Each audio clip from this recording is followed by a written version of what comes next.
Hi, welcome to Ask a Pastor podcast. So this is the first time we're doing this, and we are trying something new, which is just simply responding to questions that people have either asked over time or have asked directly of us here at Orchard Hill.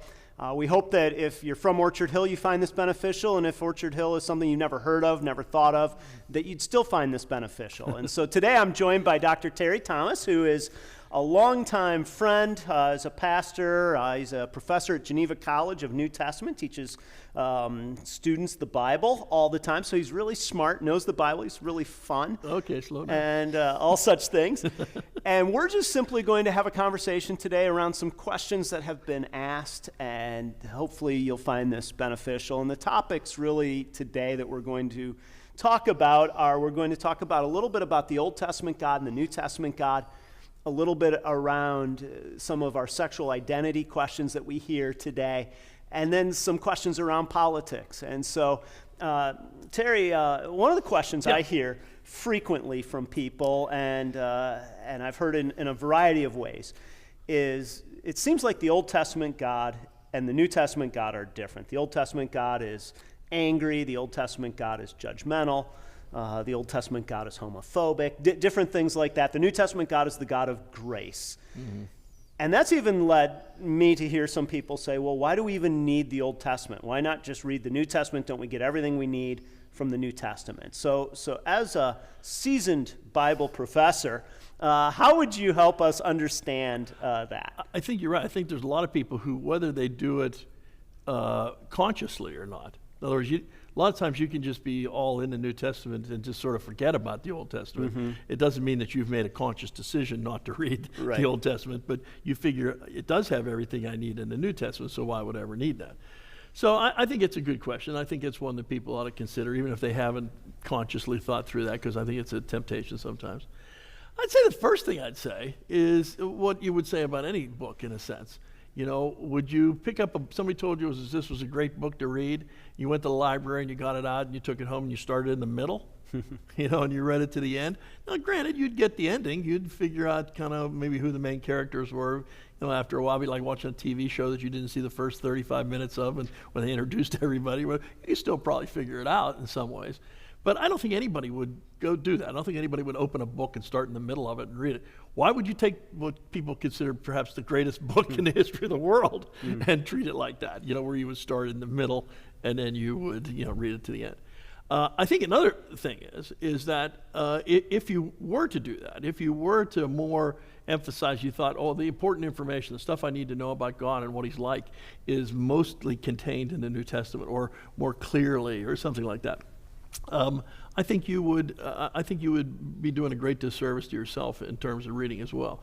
Some of the most significant things that set up our understanding of what God is like are found in the Old Testament, and to recognize that. Give us an example. Like what's something that we see that is so rooted in the Old Testament that we wouldn't get it without it? Well, until you sort of deal with the issue of the creation of God as being a creator and what that means, all the different things that means in terms of his control over reality, his decisions to make things connected to each other, his, you know, the plan he has for the creation as a whole, you can't see how a little part of that, like yourself, fits into it. In other words, I think the very identity of human beings is grounded in them being made in the image of God and that being part of a plan that God has for the creation, which is rooted in the beginning of the Old Testament.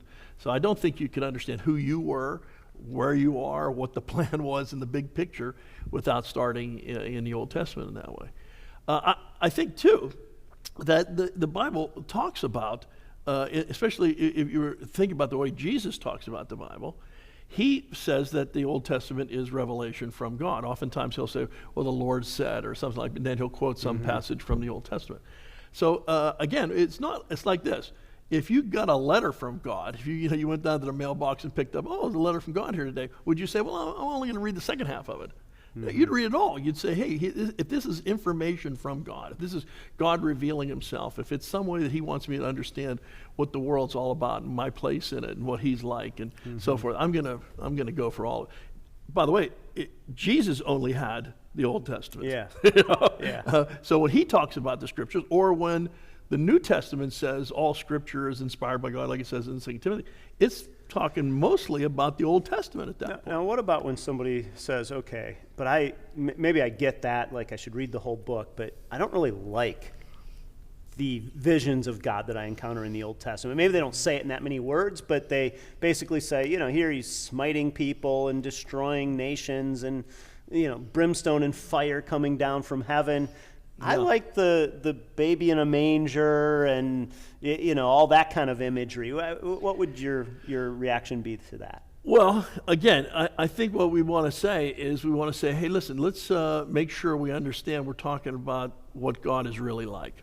Okay, and I think what oftentimes God does with the kind of like highly focused experience, first with the patriarchs and then with the nation of Israel, before it's opened up to all mankind in the sense that the gospel's opened up, is that he's trying to really be clear about his nature of what he's like. And one of the things he's like is he's holy. He's different. He's dependable. He's trustworthy.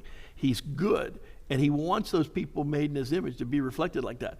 And the Old Testament, I think, to a great degree, has a lot of stories in it that maybe people feel uncomfortable with, partly because maybe they get a little too close to home for what we're really like. Right. There's a lot of stories about, people try to make people into heroes, so to speak, because they're in the Bible. When in fact, they're terribly messy people, as we used to say here. And it's hard to do. So I think maybe that idea that somehow the God revealing himself as being a God who is holy, who requires a holiness from people. He desires to see them be good and to reflect what he's like. And so he shows them what he's like. And then does he show his displeasure when they don't act like that? Sure, and justly so, because that's what he's like too.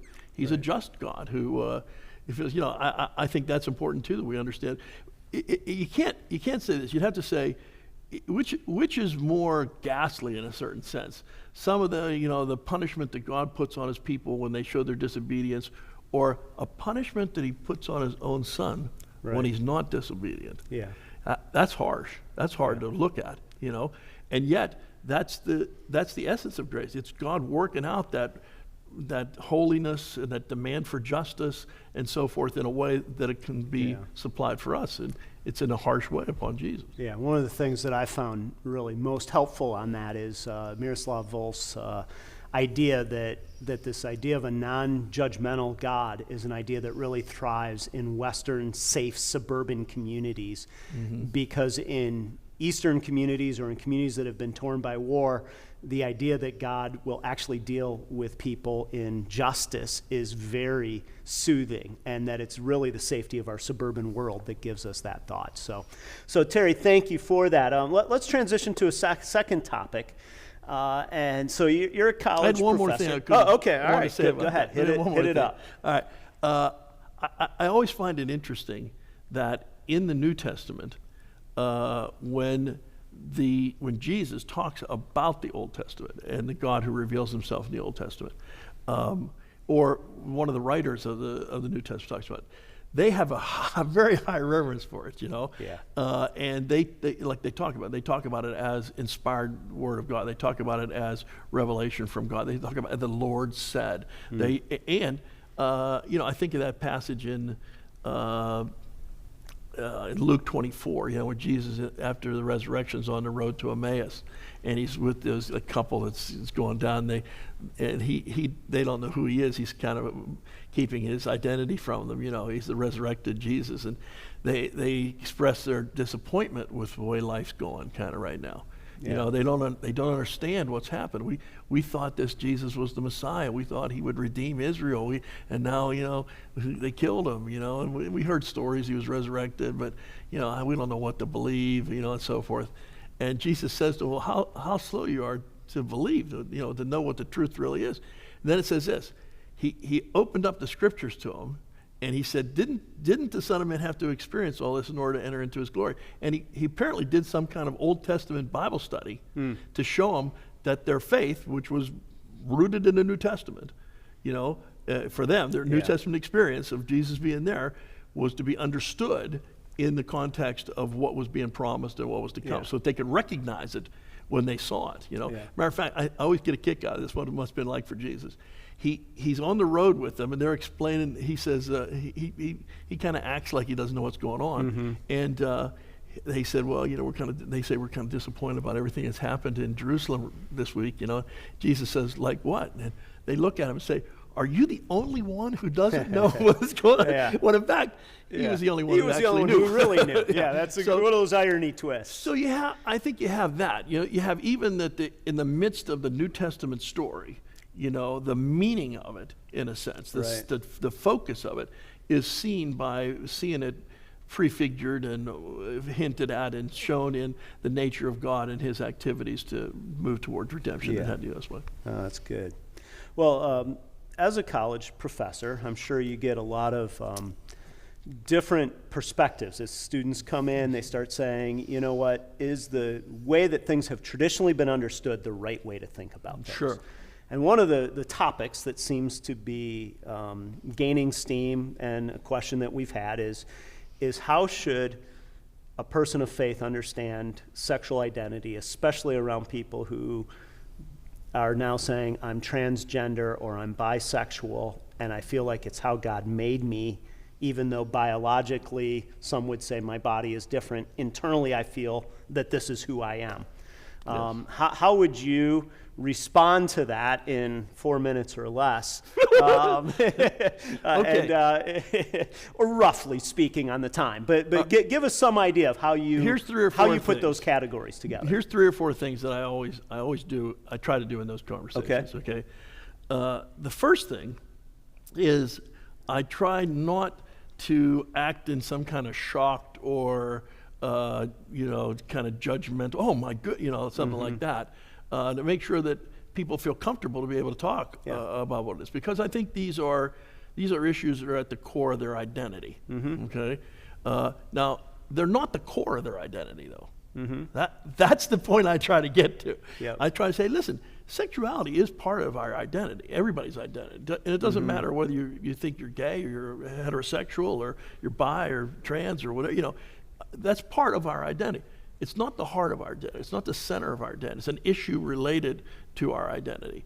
And I think what happens if we deal with the more central question of who am I, or as I try to say, whose am I, who do I belong to? How am I going to allow my life to be interpreted? Who's going to have the ability to have the say as to whether I like it or not? Right. Who's going to have the ability to have the say? And there's a lot of things about my life in terms of other aspects of my identity that I might not like, but I surrender them to God because I say, you know best. You know better than me. I'm going to trust you on this. I don't know why I don't get it, but I may want to hate people, or I may want to punch my brother, but I don't.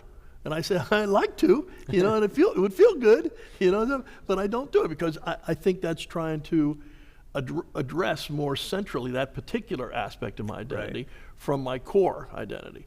So I would say first you want to make people feel comfortable. You don't want to make them feel like somehow by broaching any subject that this is going to be a terrible subject's thing for okay them. to talk about. Subject's okay to talk about. What you feel is what you feel. Let's own it. Let's talk about it. Let's that's have fine. an honest conversation. And then, secondly, that this issue about identity, sexuality is not the core of your identity. It's simply an aspect of your identity. Now, the question is, what are we to think about this? And by the way, the proliferation of qualifiers and descriptions about people's sexuality are just super. I saw a list that had 50-some different letters and combinations and terms. I tell you the truth, I'd read a little bit about this. Half of them I had no idea what they were referring to. Yeah, it's not like you're unaware of what those categories are. Yeah, right. So what I would say to people is this is your sexuality is a super complex thing in relationship to your life. There are so many things that influence and that affect it that are both, what we might call environmental. They're kind of like situation oriented in your own life, historical experiences, and there are biological things that are influenced in you.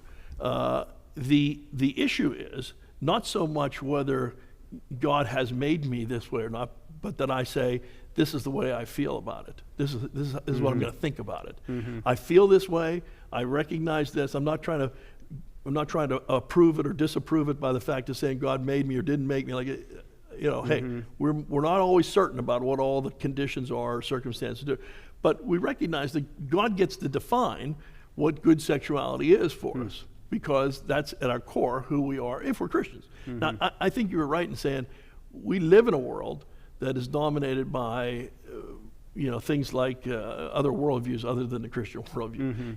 A kind of scientific naturalism, which basically says, we're animals, so to speak, that are just advanced, and our sexuality is just one way of expressing ourselves, or maybe a kind of individual expressivism, of some kind, that kind of notion that I should be free, totally free to express myself in any way that I want to. So I think there are impinging kind of interpretations of our sexuality that are trying to say, hey, this one here can make you feel better about what you're doing here. This one here can make you feel better about, this one here would make you feel bad about what you're doing. So don't take those, look at these over here. Right. And that's why I think it's not always a question of, it's not that it's not influenced. Your sexuality isn't influenced by biological or environmental type issues. It's just that's not the core of the issue always. It's about a matter of interpretation. It's how you're going to do it. And I think at that point, we see that the Bible talks pretty clearly about the context of our sexuality, and what seems to be appropriate. And it always puts it in the context of a heterosexual marriage covenant. And so to the extent that we can, if we're willing to surrender to that, if we're willing to say, okay, this is what the Bible says, then I'd say, let's work backwards now. If it's who we are, this is what the Bible says, we're going to surrender this. What are we going to do about the way we live our lives? How are we going to live that out? And that's where it's hard, I think. I think that's where it's difficult to suggest to people, because it's like anything else. They feel out of sync with the way, because they're being told that continuously. So what wisdom would you give to somebody who, whether it's whatever is bringing this to the surface for them, feels like I'm a woman trapped in a man's body, or I'm a man trapped in a woman's body, and I need to give expression to who I feel I really am, rather than who biology or society has said I am based on how I was born? Well, I would say it's like anything else. You don't want to deny that's your experience. You don't want to somehow be in denial about that experience. But I think you want to be in a situation where you seek support from people that are going to try to help you to live what we would consider to be, from a Christian worldview, a more healthy sexual lifestyle. I was reading a passage in Thessalonians, 1 Thessalonians 4, talking about avoiding sexual immorality, and then right after it says everybody should take control, or learn how to take control over their own body. And I'd say that's what you need to learn to do. You got to take control over your own body, and then as you do it, you say, and who do I surrender it to?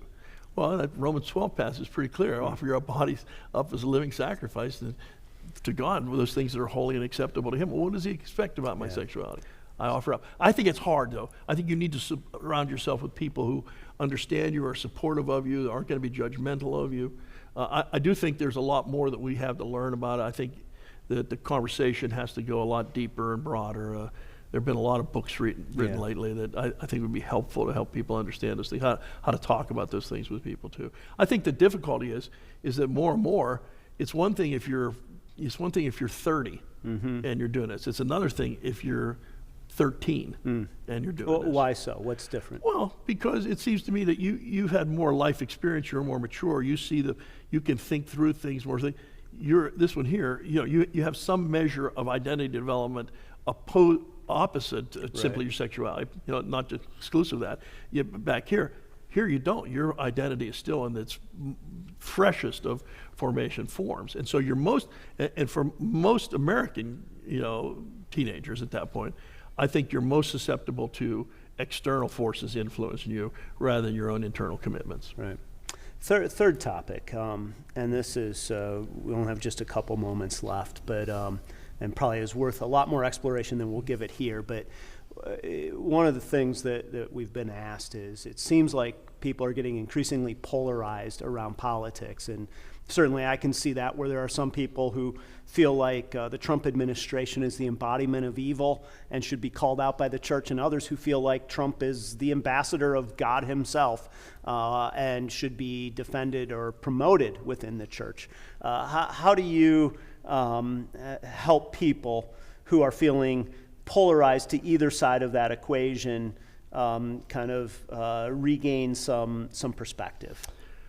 Well, again, it's a matter of approach to some degree. We were talking before us about the passage in 1 Peter, I believe it was. About how you should always be prepared to give a defense of your faith. But then right after it says that, it says, but do it with gentleness and kindness. Okay. Now, Richard Mouw, famous evangelical theologian, ex-president of Fuller Seminary out there, he wrote a book called Common Decency, and in it he argues for what he calls convictional civility.